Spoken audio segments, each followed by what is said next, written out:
In his first, former South Adelaide defender Nigel Smart has proven himself to be one of the most capable and versatile backmen in the league. A Crow with a fine football brain and ability to back it. Yes, Nigel, it must have been an enormous contrast playing in front of the parochial Adelaide crowds and then playing away. Oh, it's a little bit different, you could say that, but it was also enjoyable too. Fullback Anthony DANIHER, Essendon.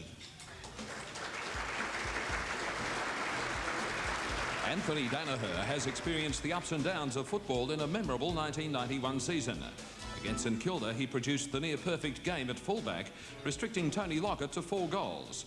His year ended prematurely with a serious knee injury against North Melbourne in round 18. Well done, Anthony. Let's go back to that game at Moorabbin when you had a front up against Tony Lockett in full flight. An awesome task? Yeah, it was an awesome task. It's always every fullback's nightmare when you get Tony in full flight. I felt sorry for the blokes having to play on him in the finals because he's a fantastic player, and that was just one of those days down there. It's been a great year for you. Well done. Thanks. Back pocket, Guy McKenna, West Coast Eagles. Cool, unflustered and highly versatile, Guy McKenna has been one of the West Coast defenders who've made life hell for visiting forwards this year. A former Eagles best and fairest winner, McKenna runs from the back line with dash and flair. One of your classes, the distribution of the football, doesn't matter about hand or foot. Is that something that was drummed into you early in your career? Yeah, my brother was a fairly skillful player, and he was my early junior coach, and from there Jared took over, and he's always been very critical of the blokes that wasted the disposal, so he's always drilled it into us. If you've got your hands on the footy, use it the best you can. Good luck for Saturday. Thanks, Ross. From the half-back line, half-back flank, David Grant, St Kilda. David Grant rarely enjoyed the luxury of settling in one place for very long in the bad old days at St Kilda. In this year's revival, Grant, with his superb leap and vice-like marking power, has established himself as one of the premier halfbacks in the league. Well, David, with all the forwards getting all the kudos down there at St Kilda, you must have almost felt like a forgotten man down there. No, I don't think like I'm a forgotten man, no, not at all. The forwards warrant all the publicity they get because they are good. Centre half back, Paul ROOS, FITZROY. There was talk early in the season that Paul ROOS was disenchanted with his footballing lot, but in a remarkable turnaround, he rediscovered his enthusiasm and his touch.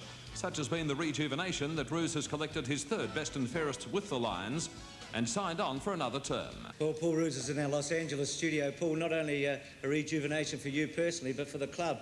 A shocking, humiliating start, and then you beat West Coast in the last match of the minor round. What a topsy-turvy year it's been. Yeah, it was certainly started off very poorly, but we did have a good win in the last round of the year, so that gives us a lot of heart for next year. So hopefully all the boys will stick together now and go into the next year with a lot of confidence. Half-back flank, Ken Hinckley, Geelong. To many fans, the selection of Ken Hinckley in the Victorian side might have come as a shock, but not to Geelong supporters. They watched the former Lion blossom. In Hobart, wearing the big V, Hinckley single-handedly turned the game, and his 4 goals won the day. Well, Ken, personally, the season probably didn't finish the way you wanted it to. No, I suppose not. It could have finished a lot better, I suppose. The centre line, wing, Peter MATERA, West Coast Eagles. A handful of games last season was little indication of the impact Peter MATERA would have on the AFL scene in 1991. The West Coast winger has simply burnt off opponents with his blistering pace and emerged as one of the star players of the season. Well, Peter, congratulations on a very fine season. A plaque for you and also the team photo there. Just you held those for us, mate. Just those 5 games you played, Peter, 1990, how much did they help you prepare for this year? Well, I'd say my pre-season was the most important thing. Last year I played 5, did a bad knee injury, but did a real good pre-season and got through all the hard running and all that and coming up there, so it's really good. Congratulations, good luck for Saturday. Thanks a lot, man. Good on you. Centre, Paul Couch, Geelong.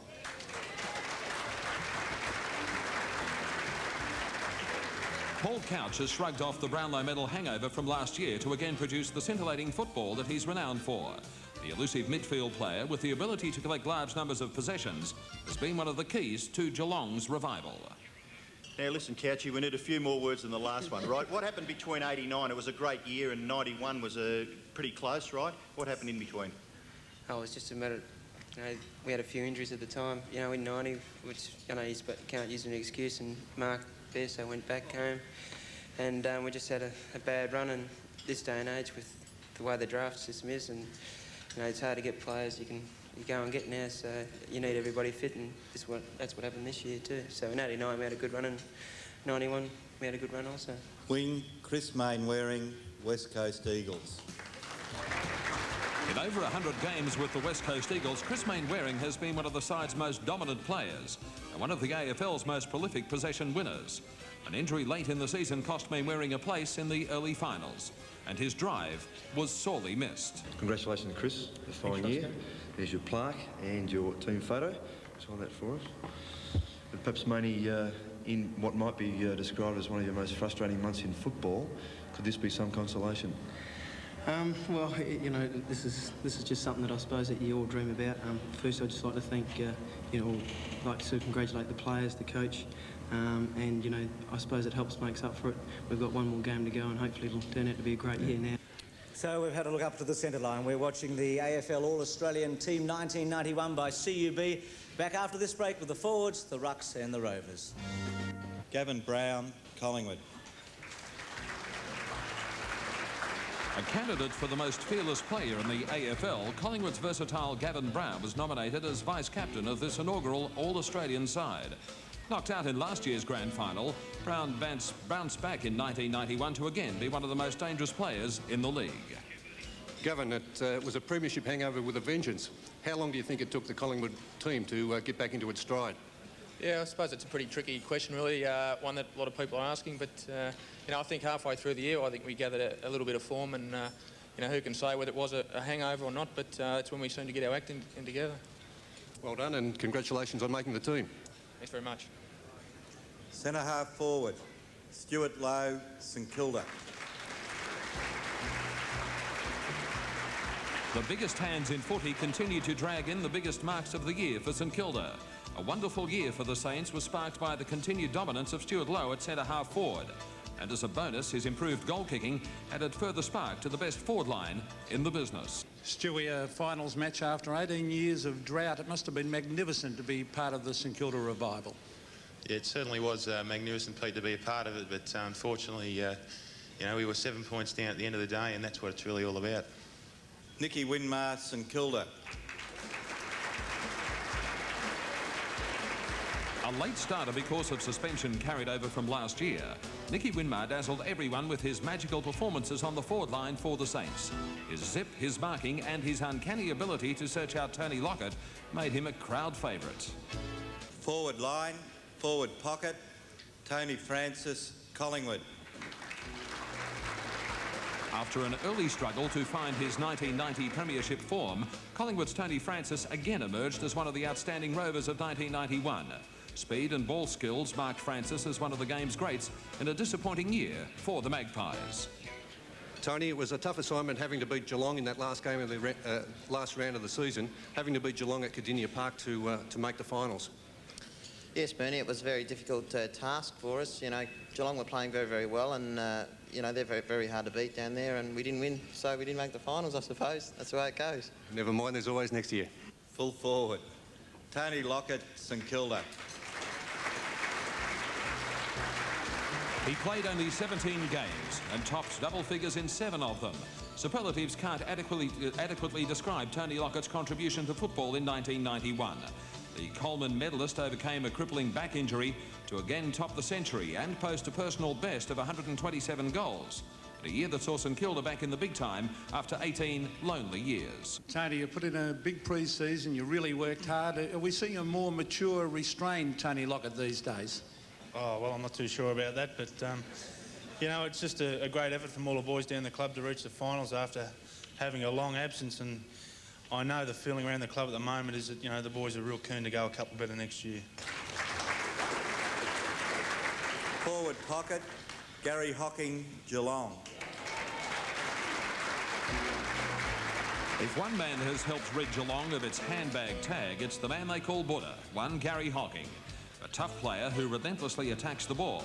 Hocking has been a vital cog in Geelong's rise to power in 1991. Well, Gary, Geelong certainly had some bad luck in the finals, and I mean, apart from the suspensions, but they had bad starts in the 3 finals. Yeah, I think we had good use of the ball, though, in the first half. I think we just couldn't capitalise on our goals. Plus, the loss of Billy sort of didn't help us. Like, how about Kenny? Yeah, well, Kenny Hinckley was very good on the half-back flank, and he, you know, always rebound the football very well, but I think we just didn't use the ball up forward to score our goals. The followers, RUCK, Jim STYNES, Melbourne. In years to come, people will look back on 1991 as the year the big Irishman Jimmy STYNES dominated football. He took more marks than any other player in the game, was rarely beaten, and collected a swag of media awards. Few would argue that Melbourne's 4th position was a direct result of his magnificent season in the ruck. Well, Jimmy, it's been a great year for you, personally. When you left Ireland to come over here and play VFL football, did you ever think it would develop into something as big as this? Not at all. I thought if I last 2 years I'll be doing well, and after 2 years I thought, well, if I get a senior game, I'll be happy with that, and then I'll go home back to Ireland. So I didn't think I'd last this long. You're not going back to play Gaelic football, are you? Well, I'd like to, but we'll just wait and see. Well done. It's been a great year. Thank you.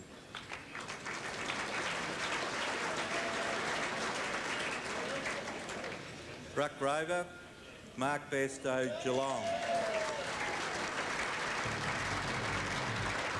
A season as captain-coach of Lake Grace did little to take any of the polish off Mark BAIRSTOW, the AFL's outstanding ruck rover. BAIRSTOW's returning marked a turning point for the Cats, and his ability to get the ball out of the centre and up forward quickly helped Geelong back to the top echelon.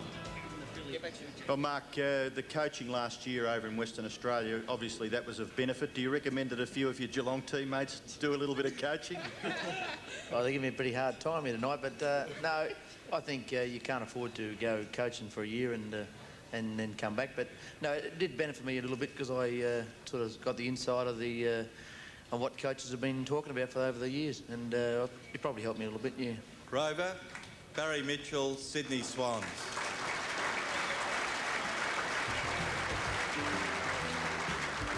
Barry Mitchell gathered more possessions than any other player in the AFL. Not surprising, considering the game that the Sydney Swan Rover produced week in and week out. Mitchell has had to carry much of the work previously handled by Gerard Healy and at times Greg Williams, and he's done so brilliantly. Well, Barry, it's been a tough year on and off the field for the Sydney Swans. Your future, there's been some speculation about it. What is your future? Where will you be next year?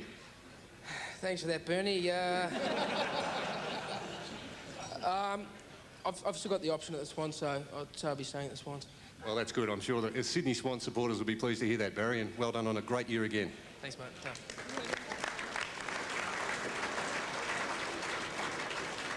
The interchange players, Bill Brownless, Geelong. The year came to a tragic end for Geelong's Bill Brownless, one of the most exciting players in the game. Brownless kicked 80 goals before hamstring injury saw him leave the field in the losing second semi-final against the Hawks. Well, Billy, you had plenty of highlights, 8 goals in the final. It must have been extremely disappointing to miss out on the chance to help your teammates make another grand final. Yeah, it was very disappointing, Robbo. Yeah, unfortunately the tribunal didn't really help there, and but the boys tried hard, and they did have a fair dinkum go, and you know, I thought we really had it there for a while, but you know, the Eagles aren't a bad side, and you know, hopefully they can win it this week. The other interchange player, Craig Turley, West Coast Eagles.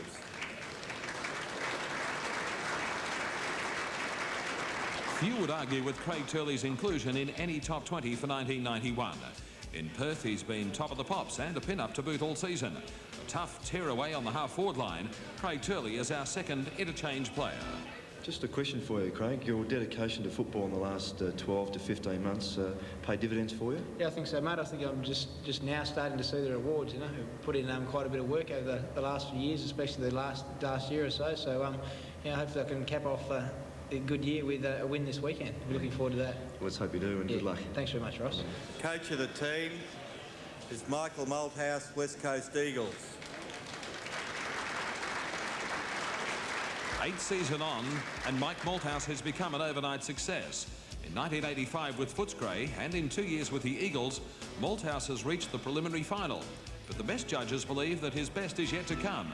He's taken on the West Coast job and produced one of the most effective combinations football has seen for many, many years.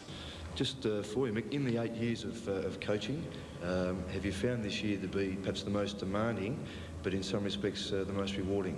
I think the rewards generally what you can do with the players and see them improve as players and improve as blokes. And certainly at FITZROY we made the preliminary final, but I think that probably the hardest year, the most rewarding year was probably 87 when we fought out a place in the 5. And certainly here, it's just terrific in such a young club with such young players to see the development and the enthusiasm shown to do things right for their club and secondly for their state. And they're the rewards that I see probably more important than anything. I think. Good luck for Saturday. Thank you. Can I just say something else? Sure. I'd like to congratulate all the players that have been chosen in this. I think it's a fantastic award to have won. I feel very humble and certainly honoured. And there are a number of coaches, of course, in the competition that have I certainly look up to. And there are those that unfortunately look like not coaching next year, and those that I'd like to pay tribute to would be Kevin Bartlett and Collingwood for their wonderful contribution to the development of their club. Thank you very much. And the AFL All Australian umpire is BRYAN.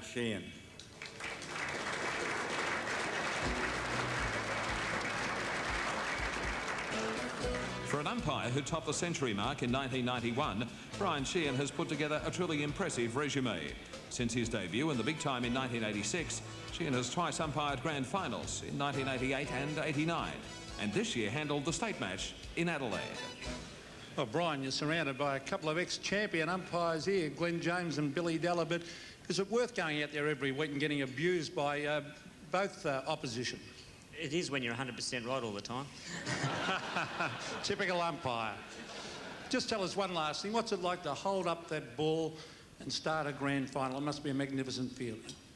Yes, there's, for the umpire, certainly there's nothing like it in the world. And when you hold that ball up, you feel very proud to be out there and to be a part of a great game like this. You've had a great year. Well done. Thanks, mate.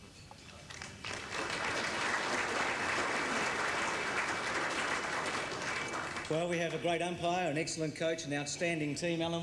We just need a captain. Paul ROOS of FITZROY.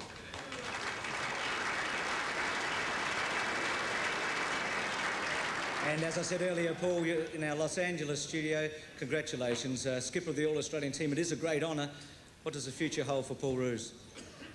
Yeah, thanks very much, Bruce. It is a tremendous honour. I'm looking forward to playing there for the next 3 years, and hopefully our younger guys will improve next year. All our older guys will come back and we'll win a lot more games next year. Well, Paul, congratulations once again, and all the best with FITZROY in 1992 and to your future there.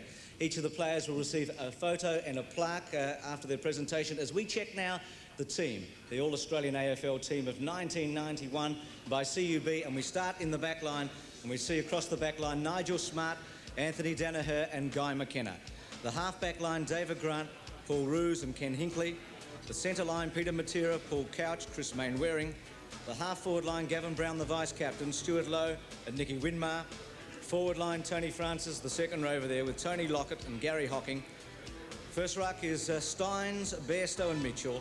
Interchange, Brownless and Turley. So you'll note, no Hawthorn players there, 13 players from 3 clubs, 5 from Geelong, 4 from St Kilda and 4 from West Coast. The coach is Michael Malthouse and the umpire is BRYAN. So that's the team, the coach and the umpire. I'm sure there'll be a lot of discussion right around Australia during the week as to who is in the team and who might have missed out. Well, what a night it's been. A night